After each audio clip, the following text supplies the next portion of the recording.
Hello, and welcome to today's episode of The Edge. I am your host, Mia Pugliano. Owning a small business in Peters Township can be challenging at times. People like Sarah March work very hard to maintain their successful business.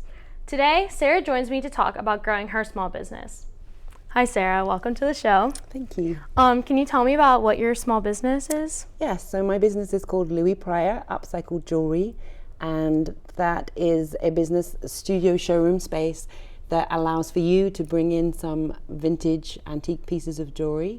I have a huge collection of vintage jewelry too, and together we can collaborate and design, and then I'll make a piece for you that's a unique, one-of-a-kind piece of jewelry. Or you can just purchase something that I have finished from the showroom too. So do you get your inspiration from what other people bring to you?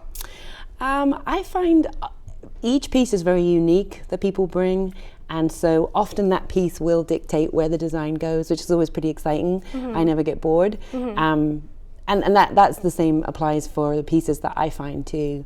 And often the inspiration might come for the reason behind why somebody is bringing the piece in.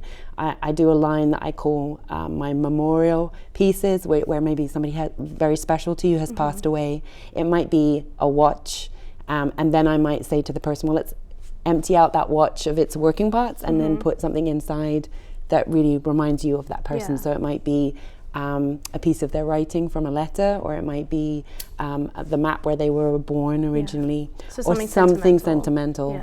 I've done pieces for you for prom, where we've used the fabric of your dress inside the piece that was originally your corsage. So things like that, you can work together with the client, and that's quite exciting because you don't quite know where it's going to go. So it's very much a two-person collaboration, which I love. And this necklace I'm wearing, you made. I did. Yeah, and it's my mom's, but it started out as 2 earrings. These were earrings. Right, and your mother is really wonderful to work with because she has a great vision too. Those earrings, I mean, they're probably coming back in again now, actually. Because the 80s is coming back in so much. But at the time, this is maybe 3 years ago, they were she thought they were just a bit too big to be wearing, and she wasn't wearing them very often. And she had this very exquisite Italian silver chain, which is very beautiful. As you know, the one that's around your neck was your mother's too. And so then we just discussed how we could take off. Often I'll adapt the jewelry that you bring in so you can wear it easily. I love to use parts of watches. They're often very beautifully crafted and white gold plated, so they look beautiful, but nobody usually uses those old watches anymore. So we used an antique watch strap, a little bit of my beading. But that was a lovely collaboration with your mum. She had definitely had an idea of where she wanted to go, and she's not afraid of bold pieces. So it's always fun to work with someone like that, because she's not frightened of going big or going home. So why did you want to start your own business like this? I think I've owned my business all my life. Even when I was just 22, I had my own business back in Scotland, 23. It just suits my personality. I love don't get me wrong, there's pros and cons, but the pros, I love the freedom. Like right now, I could take a break, put a sign up on my studio and come and do this. I love that flexibility. Obviously, that's something I think that attracts a lot of entrepreneurs. I think I'm a bit of I like problem solving, and there's always problems coming at you, but there's, something you have to constructively solve when you have your own business, and that keeps me interested, how you evolve, how you grow.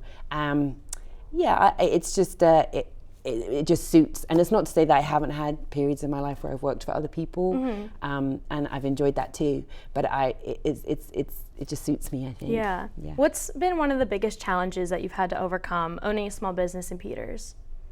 Specifically in Peters, or just generally owning a business? In Peters, I'd say, because that's where you are now. Right. I have to say, working in Peters is a joy, because the clientele are, they're very supportive of small businesses. I would say it's getting the word out. Our location, we were very lucky. We are 5 women-owned businesses. And can you say where your location is? Right, so we are right at 522 Valley Brook Road, which is within It's New to Me consignment store, which many in the community would know, I think, because it's been there for over 10 years. But, you know, saying that, I think people are used to just that consignment store. It's only in the last 3 that she sublet to these 5 women-owned businesses in separate studios. So that's where we are, right off the Montauk Trail. So if you were walking the trail, you can just walk on down. So we're all at the front of the building. And I would say that was the challenge, is that we still have people that take that road on Valleybrook are just, they're on their way somewhere fast. And this concept of just, like, is there something up there, and actually stopping to find out. A lot of people say, I've been meaning to come in, you know, but we would love to generate more foot traffic. And so it's that overcoming, how do you get that word out? We're all very active on social media. We've tried different options for advertising in printed format. Doesn't seem to work as well. I think for specifically your generation, you need to Snapchat. That's what we need to do. I know, that's our biggest obstacle, is getting enough people through. When we have people through, people are really happy, and we have sales and they're glad to find us. It's just, I would say, volume of people through the door is ongoing. But I also think that's the same right now for many of the businesses in Peters. It's just a little quiet right now. But. And how did you find that space? Like, how did you know that there was space available for you to start your business there? Again, I think a lot of things in life and in your business are what I call like very lucky happenstance. I buy from Elaine, and so in the past I would visit her store. It's exactly the kind of store I would look for vintage pieces to upcycle. So at that time I was working from home. I visited Elaine to look for jewelry, and we got talking as I was buying, and she told me about the space.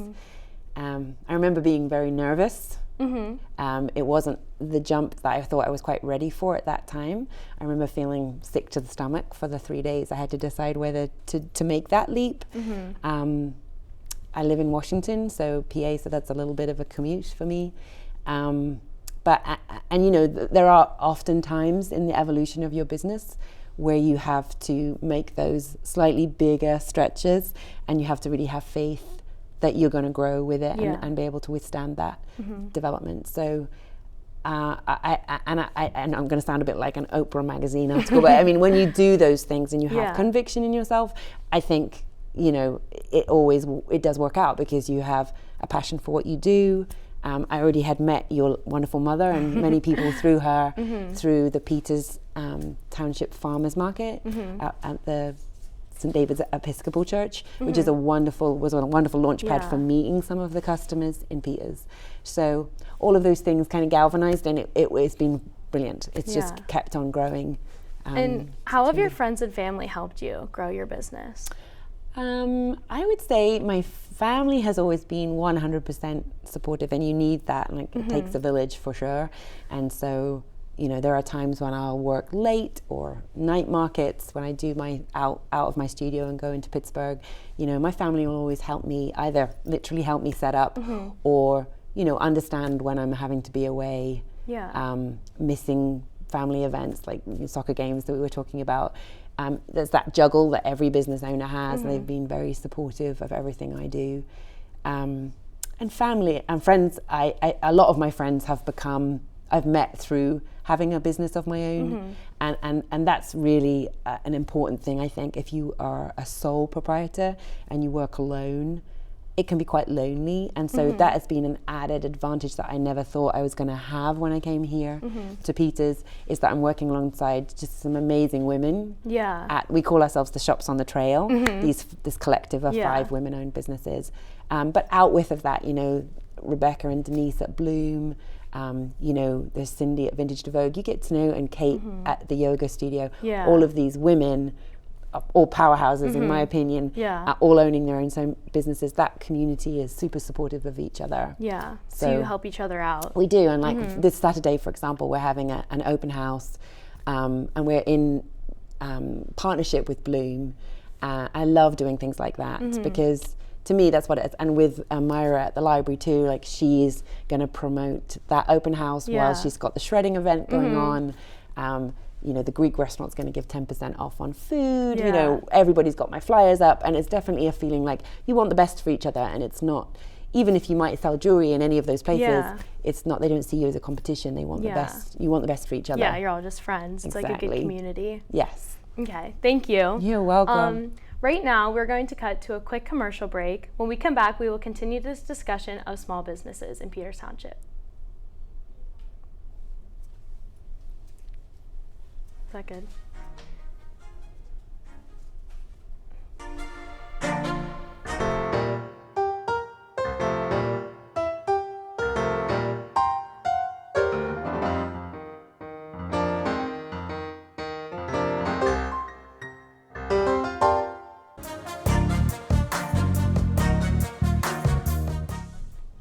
Welcome back to The Edge. My name is Mia Pugliano, and today I'm joined by Sarah March, the owner of Louis Pryor. So can you tell me a little bit more about where you're located? Well, I can, for sure. If you were at the crossroads with Vintage de Vogue on your right and you're heading towards the park, I think you could go past Vintage de Vogue, then there's a small building that is a storage building, I believe, and then the next building, the parking lot on your right, would be It's New to Me consignment. So you're kind of halfway between the lights where Vintage de Vogue is and that turn for the road I can never pronounce, Bevout, right? Bevout, yeah. So it's on Valley Brook, right? Yeah, so it's on Valley Brook, 522, but you're looking for that building that's like a white building that's set up, and you park there, and the trail's right behind it. And there's a sign that says Louis Pryor, right? We have signs with so we have Buttercup and Thistle soaps, Fudgelicious chocolate and candy, Louis Pryor, and Out of the Box with chalk painted furniture, and we also have Isn't She Lovely, which is a formal dress kind of rent the runway kind of business. Okay, and how did you come up with your name, Louis Pryor?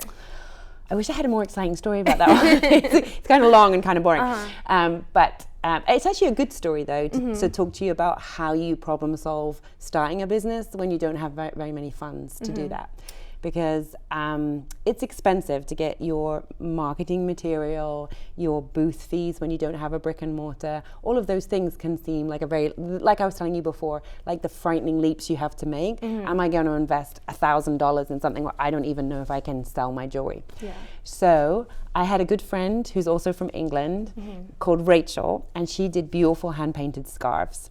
And her business name was Louis because that was her family's nickname for her. Yeah. So she was Louis, hand-painted scarves, and I was Pryor jewelry because my vintage jewelry has always had a prior life. So I like the idea of this throwback to the previous life.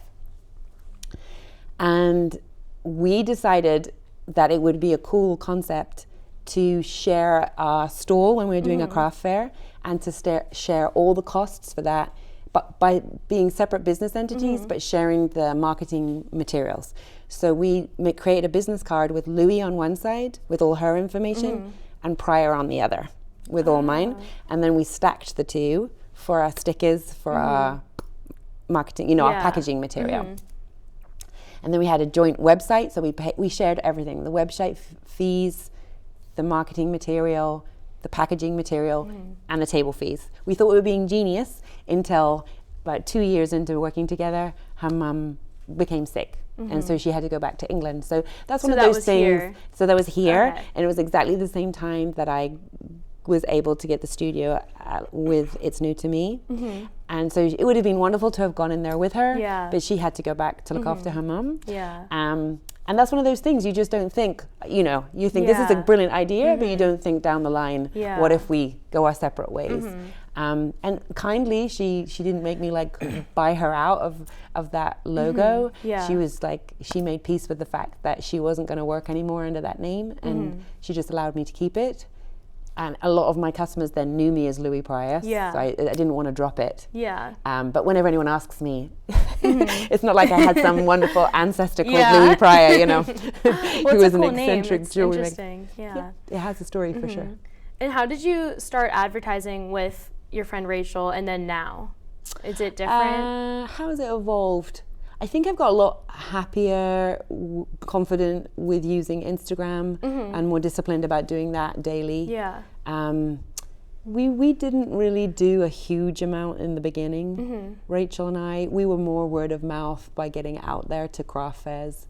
But we was just the very, very beginning. And we would do house shows, but it was very infrequent. The business has grown exponentially since I've had a brick and mortar. And then, you have to step up your game with advertising when you do that. Yeah, and how have you used social media? You mentioned Instagram. Like, what do you use anything else? I link my Instagram with my Facebook business page, so I'll use those two in tandem.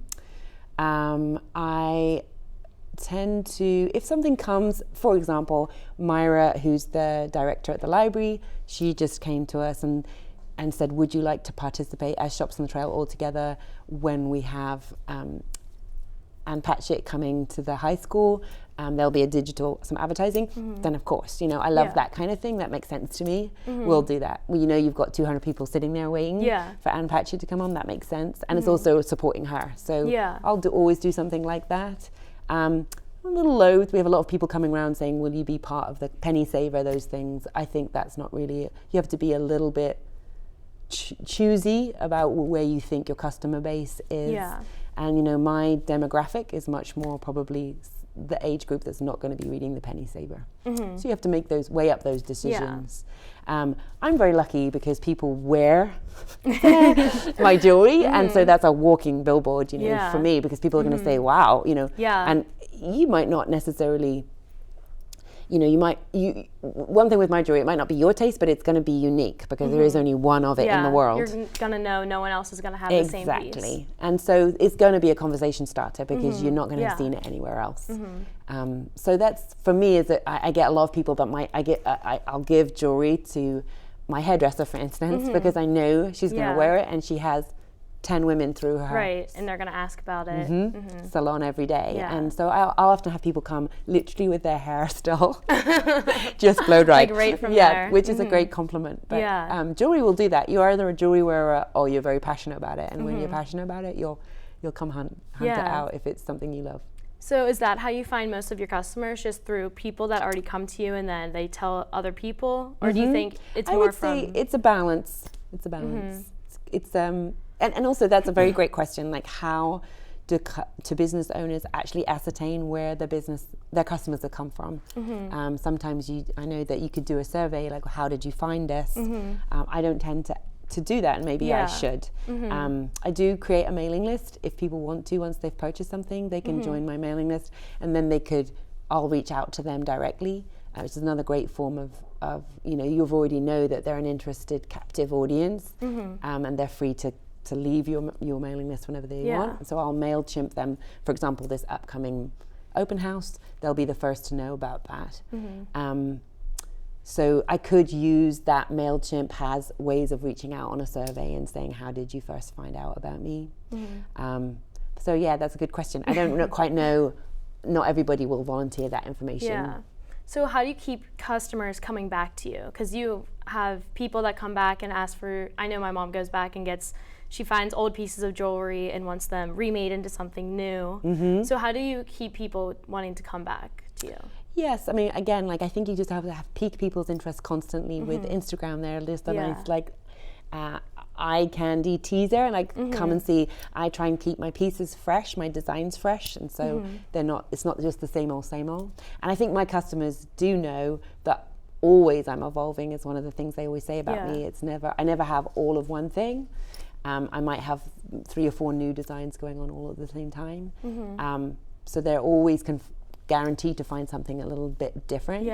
And like you said, because they're finding the jewelry too, they're bringing it in for designs. They know it's going to be different. And so I do think it's the combination of that, the Instagram, and also making sure you have these open house events. So if people's lives get busy, but you can kind of remind them with a special, and we'll be having discounts on that day. They're all things that will bring people through the door. So it sounds like you have a good relationship with your customers. I do. I think, again, it's one of those things that really is, it's a testimony to that you're doing the thing that you should be doing in life. If you really love it, but also it's very evident that your customers are happy with what you're doing. And this is like a humble brag, but I do often have my customers will hug me before they leave. And I think there's very few shop owners or studio owners that can say that. But we definitely have a very close, I have a very close relationship. Often my customers I get to know very well, like your mum, because she comes in regularly. But also because often you're creating pieces that are very emotional for people, like the memorial pieces I was telling you about. And sometimes when I'm very busy before Christmas, I can lose sight of that because I'm so busy making to complete orders, and they'll come in to pick up, and they might, often have people burst into tears when they see the piece. And you have to be emotionally ready for that, you know, in that, have a safe space for them to do that, and not be, I'm sorry, I can't talk to you right now because I've got to get on with this order. It's a very different workplace than any I've been in before. So it's a really close relationship. Very. Often. Not always, but often. But especially when you're making those intimate pieces. Yes. Yeah, absolutely. So what would a typical day be like for you? Typically, like today was not typical. I would get in at 10, and I usually have a very obvious work schedule for the day of customer orders that I know are due. But I also obviously have other things not coming at me, but that I'm juggling. So I have the open house on Saturday, for instance. I would be wanted to be building stock for that. I have wholesale orders that I need to complete.